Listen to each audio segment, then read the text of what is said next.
साल से आप लोग दर बदर फिर रहे हैं कि आप लोगों का हक मिल जाए। इंस्टॉलमेंट पे प्लॉट बुक कराए थे 800 रुपये और 500 रुपये महीना। प्लॉट बुक कराया था उस वक्त मेरी पैदाइश हुई थी और अब तकरीबन 30 साल हो चुके हैं और मैं आपके सामने खड़ा हूँ। अभी तक जो है उस प्लॉट का कब्जा हमें नहीं मिल सका है। सारे गवर्नमेंट के इदारे जानते हैं कि आदम खान जोकियो एक जालिम बिल्डर है जिसने हज़ारों लोगों के पैसे खा के बैठा हुआ है।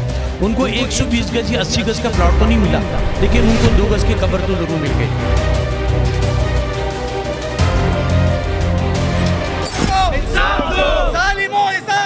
अस्सलामुअलैकुम, मैं हूँ फातिमा अख्तर। इस वक्त मैं मौजूद हूँ कराची के प्रेस क्लब में और जहाँ पर डोज़ान सोसाइटी के और लॉटीज़ यहाँ पर बहुत बड़ी तादाद में मौजूद हैं और 30 साल से ज़ायद का अरसा हो गया है ये अपने प्लॉट्स के, अपने घरों के हुसूल के लिए दर बदर की ठोकरें खा रहे हैं और कोर्ट में भी मामलात हैं मगर इंसाफ इनको मिल नहीं पा रहा। क्या मज़ीद डेवलपमेंट हुई है इनके केस में, ये यहाँ पर मौजूद हैं। ये क्या फ़रियाद करना चाहते हैं, किससे फ़रियाद करना चाहते हैं? जो कराची में कब्ज़ा माफिया सरगर्म है, क्या इनके डोज़ान सोसाइटी के पीछे भी वही अनासर मौजूद हैं? तो मेरे साथ चलिए।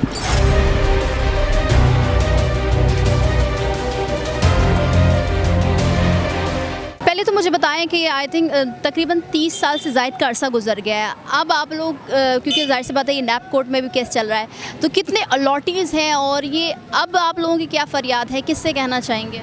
मैडम, सबसे पहले तो मैं आपके चैनल का शुक्रिया अदा करता हूँ कि आप हमें कवर कर रहे हैं और सेकेंडली ये कि हम टोटल इस वक्त फ़िज़िकली 700 अलाटीज़ हैं और जिस वक्त ये सोसाइटी बुक हुई थी उस वक्त 1400 अलाटीज़ थे, लेकिन बिल्डर ने इसको इतना प्रोलॉन्ग किया कि इस दौरान वो लोगों से फ़ाइलें ख़रीदता रहा। आपको पता है डे बाई डे लैंड की कीमत बढ़ रही है, तो बिल्डर ने उन्हीं पैसों में लोगों से ख़रीद लिया। अब 700 अलाटीज़ हैं और बिल्डर ने तकरीबन 72 एकड़ जगह थी, इसमें से 45 एकड़ दूसरे बिल्डरों को बेच दी, साइमा लाइट को, किंग कॉटेज। अब हमारे हिस्से में 20 एकड़ आई है, उसमें से 447 अलाटीज़ को इन्होंने लीज़ दी है और अभी भी 300 नियर अबाउट अलाटीज़ ऐसे हैं जिनको उसने लीज़ भी नहीं दी। उनको FBR के हिसाब से पैसे देना चाहता है। उनका ये कहना है कि आप हमें मौजूदा मार्केट वैल्यू पे पैसे दें और हमारा ये कहना है कि हमारी लीज़ हो गई, आप हमें NOC फॉर कंस्ट्रक्शन दें ताकि हम जाके जगह पे अपने घर बना सकें। इसलिए मेजॉरिटी हम में से वो लोग हैं जो बड़े गरीब लोग हैं। हम लोगों ने ये इंस्टॉलमेंट पे प्लॉट बुक कराए थे 800 रुपये और 500 रुपये महीना। अब मेरी पोजीशन उस वक्त भी ऐसी नहीं थी और आज भी ऐसी नहीं है, लेकिन अल्लाह का शुक्र है जैसे जैसे ज़मीन की वैल्यू बढ़ी, आज उस जगह की वैल्यू नियर अबाउट 1 करोड़ से ऊपर है। कितना अरसा हो गया इस चीज़ को? ये सोसाइटी हमने 1992 में बुक कराई थी और आज तकरीबन पूरे 30 साल हो गए। 2018 में हमने नेप में दरख्वास्त दी, नेक ने हमारा केस टेकअप किया था और तकरीबन 2019 से हमारा केस नेप कोर्ट में भी चल रहा है।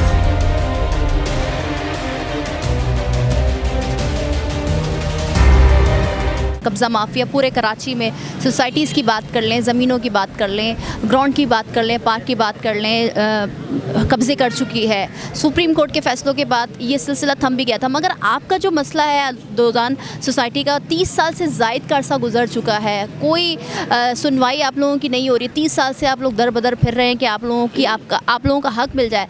तो अब आप लोगों की केस में क्या डेवलपमेंट हुई है? देखिए, सबसे पहली चीज़ ये है कि बाकी बातें तो शाहिद साहब ने आपको काफ़ी बता दी हैं। अब मसला है इसमें से 447 जो है उसमें लीज़ें हुई हैं। अच्छा, उसमें हमारा ये था तकरीबन 1 साल हो गया है, हम उसकी मांग रहे हैं कि हमें NOC जो है सेक्शन सेल की, तो उसके लिए भी जज साहब ने 9 महीने लगा दिए हैं और कोई इंसाफ नहीं करते। और आप पता है कि बिल्डर लोग हैं, बहुत ऊँचे लोग हैं, पैसे वाले लोग हैं, तो डिले टैक्टिक्स इस्तेमाल कर रहे हैं।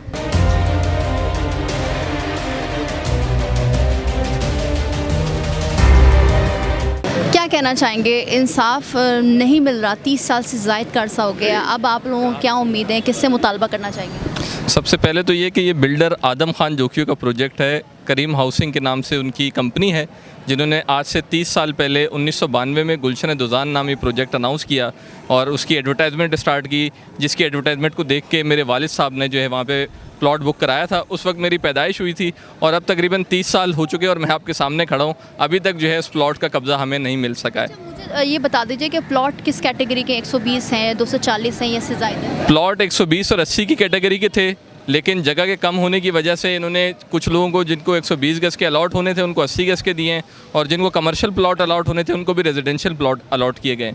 तो ये इस तरीके से इन्होंने जो है वो जगह को यूटिलाइज़ किया है। जगह पहले ज़्यादा थी, 1400 अलॉटीज़ के लिए जगह थी, और उस जगह को इन्होंने अलॉटीज़ की बुकिंग के बाद उसको सेल आउट किया है, जिसका ये मतलब है कि कानून के मुताबिक फिर मार्केट वैल्यू बिल्डर को देनी है। लेकिन ना कोर्ट इसकी बात करती है मार्केट वैल्यू की, ना हाई कोर्ट मार्केट वैल्यू की बात करती है, और नैब ऐसा लगता है कि पीबी देने का एक इदारा है, माफ़िया देने का, प्ली बारगेन्स देने का एक इदारा है।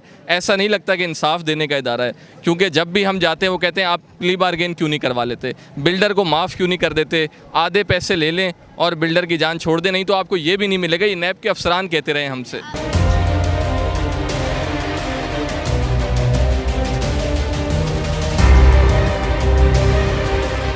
अब आप लोगों का मुतालबा ज़ाहिर सी बात है नैब कोर्ट में भी चल रहा है, फिर आप हुकूमत से क्या मुतालबा करना चाहेंगे? मैडम, सबसे पहले तो आपके चैनल का बहुत शुक्रिया, आप लोग यहाँ तशरीफ़ लेके आए और हमारे साथ आपने शरीक हुए इस धरने में। मैं जी इतना अर्ज़ करूँगा कि हम इस जालिम माशरे में रहते हैं जहाँ पे इंसाफ का असूल बहुत ही मुश्किल तरीन हो चुका है। हर जगह लोग मारे फिर रहे हैं अपने इंसाफ के लिए, लेकिन हाई कोर्ट हो, सुप्रीम कोर्ट हो, उसके बाद नैब का इदारा बना, लेकिन वो भी एक्चुअली लोगों को नताइज ना दे पाया, इंसाफ दे पाया। मैं आपको इस तरह बताऊँ कि 30 साल पहले हमने इस प्रोजेक्ट को जब लॉन्च हुआ 1992 में, आदम खान जोखियों का है, हाउसिंग करीम वालों का प्रोजेक्ट है, गुलशन दोजान 1992 में लॉन्च किया। उस समय मेरे फादर ज़िंदा थे, मेरी मदर ज़िंदा थी, मेरे भाई याद थे जिन्होंने बुक कराया था। आज उनमें से कोई भी मौजूद नहीं है, क्योंकि 32 साल का अरसा हो गया है। 32 साल में एक बच्चा बचपन से चल के जवान हो जाता है और आधी उम्र पहुँच जाता है, लेकिन मैडम आज तक इंसाफ नहीं मिला। वजह यह है कि हमारी कोर्ट है, चाहे वो नैब कोर्ट हो, हमारे हाई कोर्ट हो, हमारी सुप्रीम कोर्ट हो, वो रातों को खुलती हैं उम्रा के लिए, मराद याफ्ता तबके के लिए खुलती हैं, लेकिन गरीब का कौन सुनता है?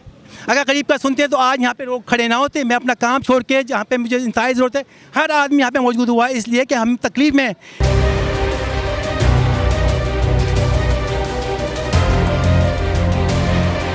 30 साल से ज़ायद का अरसा हो गया है। अब हुकूमत से भी आप लोग मुतालबा कर रहे हैं, मगर ये तो कराची में मामूल बन गया है, जो कब्ज़ा माफिया है वो जाली बिल्डर की सूरत में हो या किसी असर व रसूख के साथ मिलकर कब्ज़े कर रहा है। तो आपको क्या लगता है कि अब हुकूमत को भी चाहिए कि इनके अगेंस्ट कोई कार्रवाई करे, ताकि जितनी सोसाइटीज़, तकरीबन सोसाइटीज़ पे कब्ज़े हुए हैं, लॉटीज़ बदर बदर की ठोकरें खा रहे हैं, नैब कोर्ट जा रहे हैं, सुप्रीम कोर्ट जा रहे हैं, सिंध हाई कोर्ट जा रहे हैं, अब हल क्या होगा? आज जो हम यहाँ 2000 अलॉटीज़ जमा हैं, ये करीम हाउसिंग का एक प्रोजेक्ट है जिसकी 20 से ज़्यादा स्कीमें हैं, और उसने आज तक किसी भी स्कीम में किसी अलॉटी को प्लॉट नहीं दिया।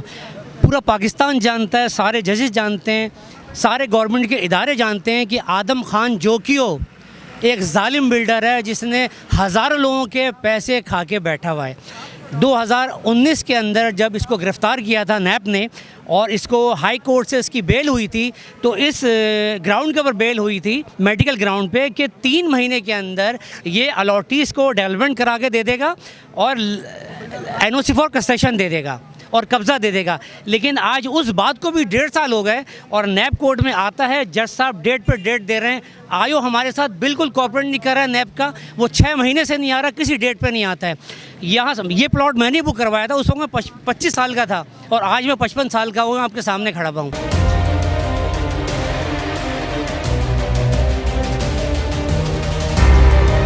आज आप लोग एहतजाज कर रहे हैं, अब आप लोगों का जो सब्र है वो ख़त्म हो गया है, ज़ाहिर सी बात है इस नौयश पे पहुंच गए, महंगाई का दौर है और कोई सुनवाई नहीं हो रही है। क्या हुकूमत से मुतालबा करेंगे, क्या सुप्रीम कोर्ट से और हमारे मौज़िज़ जजेस से, अदलिया से क्या कहना चाहेंगे? सवाल ये पैदा होता है कि इंसाफ हमारे लिए क्यों नहीं? ये 30 साल में एक नस्ल जवान हुई है और कुछ लोग जो इस दुनिया में मौजूद नहीं हैं, उनको 120 गज़ या 80 गज़ का प्लॉट तो नहीं मिला, लेकिन उनको 2 गज़ की कब्र तो ज़रूर मिल गई। तो ये जो मुतासरीन यहाँ मौजूद हैं, ये अपनी दाद रसी के लिए हाजिर हुए हैं, और क्योंकि मीडिया का दौर है और हमारे जो जज साहबान हैं वो सिर्फ़ और सिर्फ उमरा के लिए, उस अशराफिया के लिए इंसाफ मुहैया करते हैं, हमारे लिए कोई इंसाफ नहीं है। मौला अली का एक कौल है कि कोई भी हुकूमत जो है कुफ्र से तो कायम रह सकती है, जुल्म से कायम नहीं रह सकती। तो ये सबसे बड़ा जुल्म हमारे साथ ये हुआ है, 30 साल ज़िंदगी का एक 3 अशरे जो हमारी ज़िंदगी के गुजर गए। तो अब मज़ीद हमें जो सुनवाई है, हमारी सुनवाई नहीं हो रही।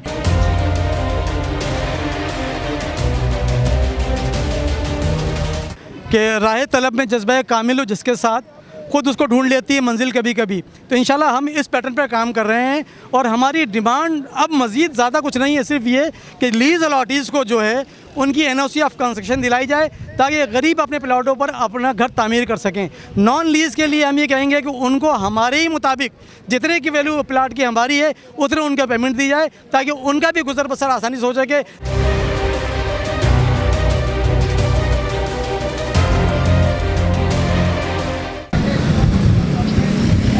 तो जिस तरह से आपने गुलशन दोजान अलॉटीज़ की फ़रियाद सुनी, उनका यही कहना है कि कब्ज़ा तो कर लिया जाता है, उनकी पूरी ज़िंदगी की जमा पूंजी दे दी जाती है, मगर इंसाफ के लिए वो अदालतों में चक्कर लगाते हैं, हुकूमतों से अपील करते हैं, आला अदलिया से अपील करते हैं, मगर उनकी कोई नहीं सुनता। हम भी अपने इस प्लेटफॉर्म से chief justice of Pakistan Umar Ata Bandial साहब और कानून नाफिज करने वाले इदारे और सिंध गवर्नमेंट से यही अपील करना चाहेंगे कि ये जो लोग हैं, जो अलॉटीज़ हैं गुलशन दोजान की, इनकी फ़रियाद सुनी जाए। अगर आपको आज का हमारा शो पसंद आए तो लाइक करें, कमेंट करें, हमारे चैनल को सब्सक्राइब करें। मुझे फातिमा अख्तर को इजाज़त दीजिए। अल्लाह हाफ़िज़।